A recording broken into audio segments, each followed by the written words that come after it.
materi kita masih membicarakan terkait contoh-contoh darah atau najis yang dimaaf. Ada beberapa contoh najis tapi dimaaf. Nah, diantaranya adalah darah nyamuk yang sedang kita bahas. Kadamil barawis, seperti darah nyamuk. Lebih-lebih yang memang itu udah umumul balwa. Yang hasil darah nyamuk itu misalnya di pakaian. Misalnya yang diletakkan oleh sebagian orang di bawah sorbannya. Nah, itu sianatan laha min damil barawis. Ya udah dijagain banget. Ya, tapi tetap aja jatuhan darah nyamuk. Nah, itu dimaaf. Jadi nggak apa-apa, kita lagi sholat nih Bapak Saudara, udah pakai sorban, kita udah benar-benar jaga, pelihara, tapi tetap aja karena udah umumul balwa, kejatuhan atau terkena najis berupa darah nyamuk. Nah, itu dimaafin sekalipun banyak. Ya, sebanyak-banyaknya darah nyamuk siapa sih? Nah, itu. Jadi darah nyamuk sekalipun banyak tetap dimaafin. Karena yang namanya darah nyamuk sebanyak-banyaknya segitu udah. Ya, karena memang yang kemarin dikasih tahu bahwa kalau nyamuk itu asalnya kan nggak punya darah. Kemudian dia menghisap darah manusia. Nah, kemudian baru gendut itu. Ya, nah itu gendut karena terisi oleh darah. Dia udah gendut dan nggak bisa kemana-mana, sehingga bisa mati di situ mengeluarkan darah. Nah, itu darah begitu tuh sebanyak-banyaknya tetap masih dimaafin. Nah, ini yang dikatakan fayu fa anhu wa in kasura, dimaafin sekalipun itu banyak. Wa kharaja bidamiha, dan dikecualikan dengan darahnya jilduha, kulitnya. Fala yufa anhu, maka tidak dimaafin. Kalau kulit nyamuk nempel di sorban kita bawa sholat, itu nggak dimaaf. Iya. Jadi ada kulitnya kan tuh. Ya, bangkai nyamuknya kalau udah mati darahnya dimaafin, tapi kalau kulit nyamuknya tidak dimaafin. Nempel di baju kita ada nyamuk udah mati, itu nggak dimaaf. Tapi kalau darahnya dimaaf. Begitu ya Bapak Saudara ya. Kulitnya, kalau sayap laron aja nggak apa-apa. Gitu, laronnya kalau udah mati nggak boleh. Dia kan kadang-kadang berterbangan tuh. Nah, seperti itu. Ya, jadi kulit nyamuknya tuh. Ya, kulit nyamuknya jilduha. Berarti kalau kulit nyamuk itu tubuhnya berartinya. Ya, begitu. Nah, itu yang tidak dimaaf. Jadi fala yu'fanhu, maka nggak dimaafin tuh. Makanya jangan sampai kita bawa kulit nyamuk atau bangkai nyamuknya. Yang dimaksud kulit kan itu bangkainya, berarti nyamuknya. Nah, seperti itu. Wa qala al-Qaffalu, berkata Imam Al-Qaffal, inna maitata ma la yasilu damuhu tahirah. Sesungguhnya darah binatang yang tidak mengalir darahnya itu suci. Contohnya mana? Kalkumali, bangkai, innamaytata bangkai. Iya, kenapa emang ini? Bangkai. Iya, bangkai. Innamaytata malayasilu damuhu tahira. Ya, jadi sesungguhnya bangkai, darah binatang yang tidak mengalir itu suci. Itu kata Imam Qaffal begitu Bapak Saudara. Ya. Jadi kalau ada bangkai kemudian darahnya tidak ngalir, itu menurut Imam Qaffal suci. Nyamuk darahnya ngalir nggak? Kagak. Ya. Nah, makanya kata Imam Qaffal itu bangkainya termasuk suci. Kalau tadi kan tidak dimaaf ya. Ya, tadi kan nyamuk darahnya dimaaf. Kalau nyamuknya kulitnya dimaaf nggak? Tidak. Nah, pendapat Imam Qaffal, bangkai binatang-binatang yang darahnya tidak mengalir itu dianggap apa? Suci. Kata Imam Qaffal. Iya, hilafiyah. Jadi kalau kita ikut pada pendapat Imam Qaffal, berarti darah nyamuk? Enggak. Ya nyamuk enggak apa? Enggak apa namanya? Tidak dikategorikan najis karena dia ikut damhu tohiroh. Nah begitu. Ini contohnya nih, kalkumali seperti kutu. Kutu ada darahnya enggak? Ada. Ada. Ya, coba udah pites ada. Cuma darahnya kagak ngalir gitu. Kalau ngalir ya darah manusia, kerbau kita potong darahnya ngalir enggak? Ngalir. Kambing kita potong darahnya ngalir enggak? Ngalir. Ayam kita potong darahnya ngalir enggak? Ngalir. Sekarang kutu kita pintas mati ada darahnya, ada ngalir? Kagak. Berarti bangkai kutu kata Imam Qofal kagak najis. Paham, Pak? Ya begitu. Kemudian apa lagi? Wal barogis. Barogis artinya apa? Nyamuk. Jadi bangkai nyamuk menurut Imam Qofal kagak najis. Jadi kalau kita sholat ya ada bangkai nyamuk tuh, ikut Imam Qofal aja. Ya tuh kalau kita ngaji begitu tuh maksudnya. Ya jadi jangan bilang mau najis tuh ulang lagi. Ntar dulu gitu. Saya baca di dalam kitab Sittin, udah ngaji hari Rebo gitu. Itu menurut Imam Qofal ada kaidah inna maitata malayasilu damuhu tohirah. Tuh. Jadi bangkai yang darahnya tidak mengalir hukumnya suci. Contohnya apa? Kutu, nyamuk, wazubab. Zubab apa? Lalap. Lalap. Darahnya ngalir nggak? Coba ntar lalat tangkap, matiin. Darahnya ngalir nggak? Kagak. Nggak kayak ayam kita potong, darahnya. Itu namanya ngalir. Kalau lalat enggak Bapak Saudara. Nah bagaimana kalau ada lalat bangkainya di kantong baju kita sholat? Nah menurut Imam Qofal tidak najis. Ini nih di dalam kitab Sittin yang begini-begini saya baca di kitab-kitab lain nggak ada, tapi di sini ada. Kecil tapi ya padat maknanya. Nah di dalam kitab Kifayatul Ahyar tuh nyamuk, ya lalat itu termasuk bangkai. Kalau kita bawa sholat kagak sah sholatnya. Ya kita lagi sholat nih Bapak Saudara, kemudian tiba-tiba kita assalamualaikum warahmatullahi wabarakatuh. Kantong kita ternyata ada bangkai lalat. Harus diulang. Karena itu najis. Bangkai. Enggak dimaaf. Nah begitu. Tapi kalau kotoran-kotorannya kaki-kakinya yang bawa kotoran dimaaf. Bangkai nyamuk juga begitu. Darahnya dimaaf. Tapi bangkai nyamuknya tidak dimaaf. Kutu juga begitu. Darahnya dimaaf. Tapi kutu bangkainya tidak dimaaf. Tapi menurut Imam Qofal itu termasuk tidak ya najis karena dia punya kaidah setiap bangkai yang darahnya tidak ngalir hukumnya bangkai itu suci. Contohnya kumal, barogis sama zubab. Paham gitu? Iya. Jadi kalau kita mau ya ikutnya kepada Imam Qofal. Berarti sah nggak salat Bapak? Sah. Ya, ikut kepada Imam Qofal. Ya, begitu. Yang nggak ikut itu kita harus ulang. Iya. Jadi harus paham, ya. Kalau memang secara umum kaidahnya begitu. Ya, dia ya, tidak dimaaf di dalam sholat bangkainya.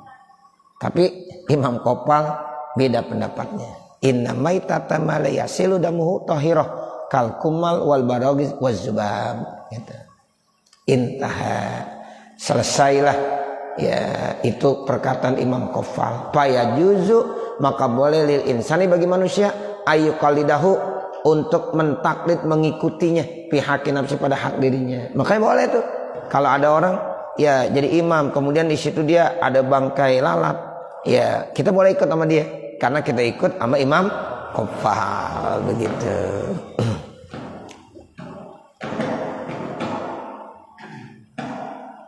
Intaha ku biziyadah.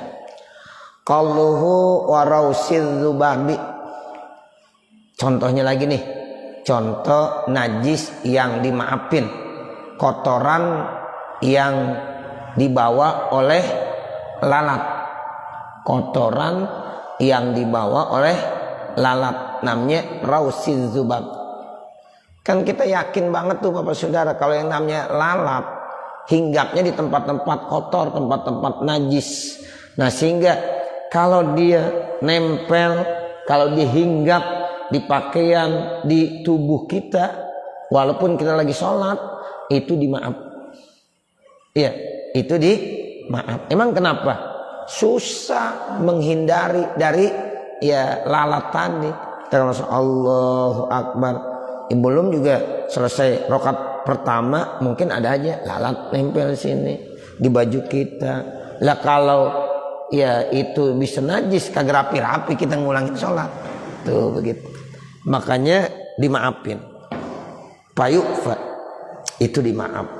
Ya alasan apa? Susah untuk menghindari dari itu semuanya. Sementara dalam agama dibilang yassiru wala tu'assiru. Berikan kemudahan, jangan persulit. Tuh begitu. Ayo baulihi, bukan kotorannya aja, kencingnya juga. Kalau raus biasanya tainya. Kalau baul kencingnya. Kita belum pernah bisa bedain mana tainya lalat, mana kencingnya lalat. Pernah bisa bedain? Ya orang terlalu kecilnya, iya kan? Iya. Tapi itu ada lalat, ada kencingnya, ada kotorannya. Tapi yang terkena pada badan ataupun pakaian kita saat kita lagi sholat itu dimaafin. Wasummiya zubaban, dan dinamakan dengan kata-kata zubab, lalat. Alasannya kenapa?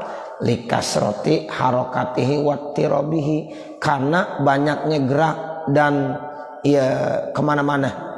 Jadi yang namanya lalat nggak pernah berhenti diem, jarang banget diemnya lalat. Baru hinggap sedikit lari lagi, hinggap sedikit lari lagi. Itu namanya lit aksar atau ya likas roti harokati wattirabihi. Karena nggak bisa diem, bolak balik itu ittirab. Ya harokat, gerak. Makanya disebut zubab. Ya. Jadi zubab itu enggak pernah ya demen sama tenang sama diam. Lu kagak bisa banget diam sih, jalan sana jalan sini. Itu lalat tuh gitu. Ya. Jadi lalat itu hinggap sana hinggap sini, lari sana lari sini, terbang sana terbang sini. Itu namanya ya zubab. Wa umruhul ghalib arba'una lailatan. Umumnya itu 40 malam. 40 malam. 40 hari. Lalat usianya rata-rata 40 hari. 40 hari dimati dah. Coba dah. Ya, pernah enggak ngenalin nih lalat usianya dari mulai 1 hari sampai 40 hari pasti dimati. Itu ulama sampai begitu coba ilmunya, tahu dia usia lalat berapa hari? 40 hari, 40 malam rata-rata begitu. Pasti dia akan mati dah. Dia akan mati. Nah, begitu. Jadi ya, umur ghalibnya 40 hari 40 malam. Wa kulluha fin nari, dan semuanya itu ada di api. Ilan nahla, kecuali ya di madu ya. Wa kaunuhu pinnari, dan keadaannya itu lalat di api, laisa ta'ziban lahu, maka itu bukan diazab, bukan. Rata-rata lalat matinya di api. Makanya banyak orang kalau ada lalat ditaruhin apa? Lilin. Lilin dinyalain enggak? Dinyalain. Dia enggak mau tuh ada api. Kalau dia ini mati entar. Ya, jadi dia matinya di api biasanya. Tapi itu bukan azab ya. Laisa lahu ta'ziban, itu bukan azab. Bal liyu'adziba ahlun nar, akan tetapi untuk mengazab ahli neraka. Nah, seperti itu. Wa min khossaisi nabiyina sallallahu alaihi wasallam, dan di antara keistimewaan nabi kita Nabi Muhammad sallallahu alaihi wasallam, annahu kana la yaqau ala saubihi wala badanihi zubabatan aslan. Tuh. Jadi di antara keistimewaan Nabi Muhammad itu tidak pernah dihinggapi pakaiannya kah, tubuhnya kah oleh lalat sama sekali. Jadi Nabi nggak pernah dihinggapi lalat. Jangankan tubuh Nabi, pakaian Nabi ya itu lalat nggak berani hinggap di situ. Itu keistimewaan khosois. Jadi di antara keistimewaan Rasulullah, lalat nggak mau hinggap di badan Nabi, bahkan di pakaian Nabi. Masya Allah. Ya. Jadi nggak pernah tuh yang namanya lalat di sini nempel di pipi, di pakaian, nggak pernah. Jangankan tubuh Nabi, ya pakaian Nabi, ya itu lalat nggak mau hinggap di situ. Aslan itu sama sekali, nggak pernah sama sekali begitu. Itu namanya salah satu keistimewaan Rasulullah sallallahu alaihi wasallam. Begitu ya Bapak Saudara. Saya kira sampai sini kali. Ya mudah-mudahan apa yang kita baca ada manfaatnya. Amin ya rabbal alamin. Ya silahkan. Tadi kan kaidahnya yang ini apa yang mengalir darahnya kan. Nah sedangkan ikan kan mengalir darahnya. Iya. Kan bukan bangkai juga. Iya. Ikan. Iya. Kan ada darahnya ngalir. Iya. Kalau ikan itu berdasarkan hadis Nabi, ya uhillat apa huwat tahuru ma'uhu al-hillu maitatuhu. Artinya halal untuk dimakan. Jadi laut airnya suci menyucikan. Nah kemudian ya bangkainya dihalalkan. Nah itu maksudnya bangkai yang ada di laut apaan? Ikan. Jadi ikan bukan ngelihat kaidah ya ini, tapi memang berdasarkan hadis Nabi, ya ikan itu ya enggak perlu dipotong, enggak perlu disembelih karena bangkainya halal. Ya begitu. Kan yang bangkainya enggak najis cuma dua. Ya, satu manusia, dua ikan. Ya begitu. Ya kalau ikan tuh bangkainya kagak najis berdasarkan hadis Rasulullah. Begitu. Kalau ini kaidah dalam fikih, ya jadi kata Imam Qofal, setiap binatang yang darahnya tidak mengalir maka bangkainya itu suci. Nah begitu ya. Ada lagi yang mau nanya? Cukup? Ya. Wassallallahu ala sayyidina Muhammadin wa ala alihi wa sahbihi wa sallam walhamdulillahi rabbil alamin. Al-Fatihah. A'udzu billahi minasyaitonir rajim. Bismillahirrahmanirrahim. Alhamdulillahi rabbil alamin. Ar-Rahmanir Rahim. Maliki yaumiddin. Iyyaka na'budu wa iyyaka nasta'in. Ihdinas siratal mustaqim. Siratal ladzina an'amta 'alaihim ghairil maghdubi 'alaihim waladdallin.